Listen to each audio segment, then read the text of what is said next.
Politics वाला, आओ राजनीति करें।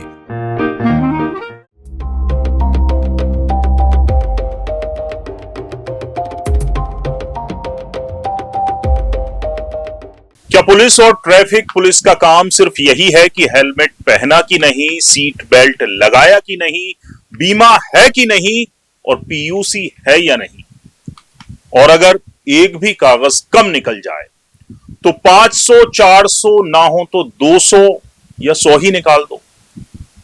शहरों के हर बड़े चौराहे पर ये वसूली पॉइंट बन गए हैं, जहां सफेद और खाकी वर्दी में वसूली की जाती है, लूटा जाता है लोगों को। लेकिन सवाल बड़ा है। इंदौर में एक ट्रक भीड़ भाड़ वाले बाजार से लोगों को रौंदता हुआ गुजर गया और ये किसी पुलिस वाले को नहीं दिखा। इसे किसी ने रोका नहीं, इसका किसी ने चालान नहीं काटा। क्या कर रहे थे पुलिस वाले?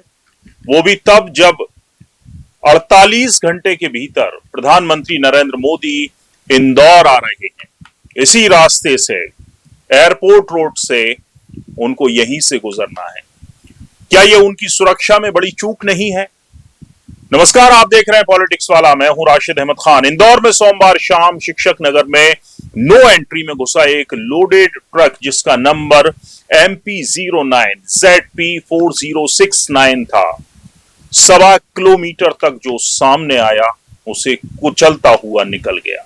ट्रक की टक्कर से कई वाहन इधर से उधर उछल कर गिरते गए। रामचंद्र नगर चौराहे पर ई रिक्शा और ऑटो भी ट्रक की चपेट में आए। दोनों पलटी खाकर सड़क पर गिर गए।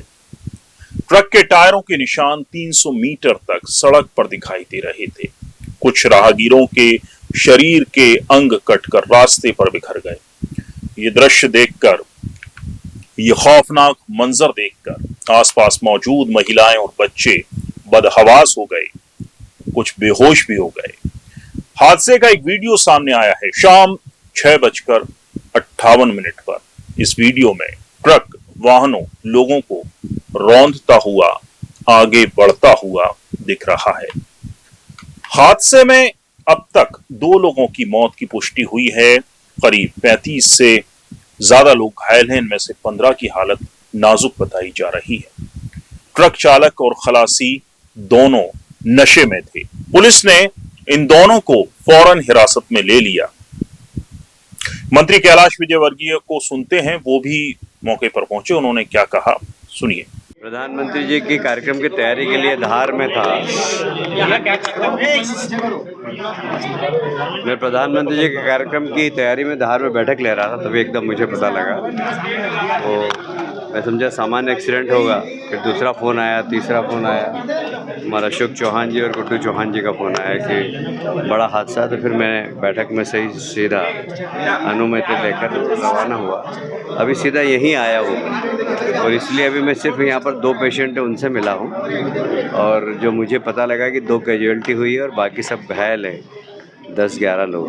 उनको सबको देखूंगा और उसके बाद हमने ये कह दिया यहाँ पर कि इनके इलाज की व्यवस्था सब हम लोग करेंगे। आप इनका इलाज दी बेस्ट करिए।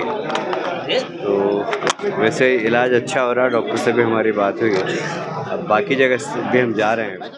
घटना की जांच के लिए मैंने अपने अधिकारी को भेजा भी है। मैं स्वयं स्पॉट पे जाऊँगा। जो भी गलतियाँ, जो दोषी पाए जाएंगे उन पर कार्रवाई करेंगे। कोशिश करेंगे दोबारा ऐसी कभी घटना न हो। उम्मीद करते हैं कि सुशासन के इस सिस्टम में जिस प्रकार से कभी कभी ऐसी दुखद घटना होती है, हम सबके लिए पीड़ादायक होती है। कांग्रेस का भी इस पर रिएक्शन आया है। कांग्रेस प्रवक्ता के मिश्रा ने सोशल मीडिया के जरिए पुलिस प्रशासन, नेताओं सबकी बखिया उधेड़ दी। उन्होंने लिखा, जनप्रतिनिधि माफियाओं के दलाल, पुलिस रिश्वतखोर, निकम्मी और असंवेदनशील, जनता की हिम्मत, सदाशयता व संवेदनाएं काबिल तारीफ। इंदौर को नो एंट्री में रौंदते हुए ट्रक ने सिर्फ निर्दोष इंसानों को ही नहीं, मानवीय संवेदनाओं का निर्मम कत्ल किया है।